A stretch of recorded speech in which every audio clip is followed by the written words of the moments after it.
साल 2023 की शुरुआत हो गई है। पहले ही दिन आम आदमी से जुड़े कुछ बदलाव हुए हैं। कई तो ऐसे बदलाव हैं जो डायरेक्ट आपकी जेब खर्च और वित्तीय खर्च पर असर डालेंगे।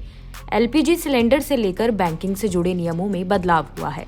तो चलिए उन बदलावों के बारे में इस वीडियो में जानेंगे। पहला बदलाव, नए साल के पहले दिन कमर्शियल एलपीजी सिलेंडर के दाम बढ़ गए हैं। सिलेंडर के दामों में 25 रुपए की बढ़ोतरी हुई है। हालांकि घरेलू एलपीजी सिलेंडर के दामों में कोई बढ़ोतरी नहीं हुई है। दिल्ली में कमर्शियल सिलेंडर अब 1,769 रुपए का मिलेगा। वहीं मुंबई में इसके लिए 1,721 रुपए देने होंगे। कोलकाता में 1,870 रुपए और चेन्नई में 1,917 रुपए खर्च करने पड़ेंगे। दूसरा बदलाव, साल के पहले दिन पेट्रोल डीजल के रेट में कोई बदलाव देखने को नहीं मिला है। सरकारी ऑयल कंपनियों की तरफ से जारी किए गए रेट के मुताबिक ईंधन की कीमतें जस की तस बनी हुई हैं।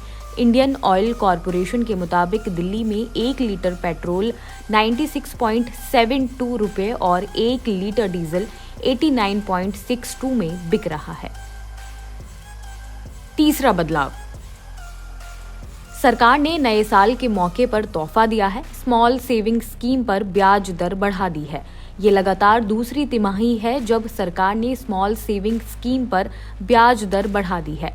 फाइनेंस मिनिस्ट्री ने 0.20% से लेकर 1.10% तक ब्याज दर बढ़ाने का फैसला किया है। इसके साथ ही अब इन स्मॉल सेविंग स्कीम पर ब्याज दर 4% से लेकर 7.6% के बीच हो गया है। चौथा बदलाव, अगर आप नए साल पर गाड़ी खरीदने की योजना बना रहे हैं तो थोड़ा संभल कर, क्योंकि इस साल नई गाड़ी खरीदना थोड़ा महंगा हो गया है। कार के साथ आपको बाइक खरीदना भी महंगा पड़ेगा। पांचवा बदलाव, अगर आप भी बैंक लॉकर का इस्तेमाल करते हैं या उसे लेने के बारे में सोच रहे हैं तो जान लीजिए कि इस साल बैंक लॉकर के नियमों में कुछ बदलाव किए गए हैं। नए नियमों के लागू होने के बाद ग्राहकों के साथ बैंक लॉकर को लेकर मनमानी नहीं कर पाएंगे। बैंक लॉकर में रखे सामान को कोई नुकसान होता है तो बैंक की जिम्मेदारी अब तय की जाएगी। बैंक को 31 दिसंबर के लिए एग्रीमेंट साइन करना होगा। ग्राहकों को लॉकर में बदलाव की जानकारी एसएमएस के जरिए बैंक को देनी होगी। छठा बदलाव, हेल्थ इंश्योरेंस के लिए केवाईसी जरूरी हो गई है, यानी कि 1 जनवरी से बीमा पॉलिसी खरीदने के लिए ग्राहकों को केवाईसी दस्तावेज अनिवार्य रूप से उपलब्ध कराने होंगे।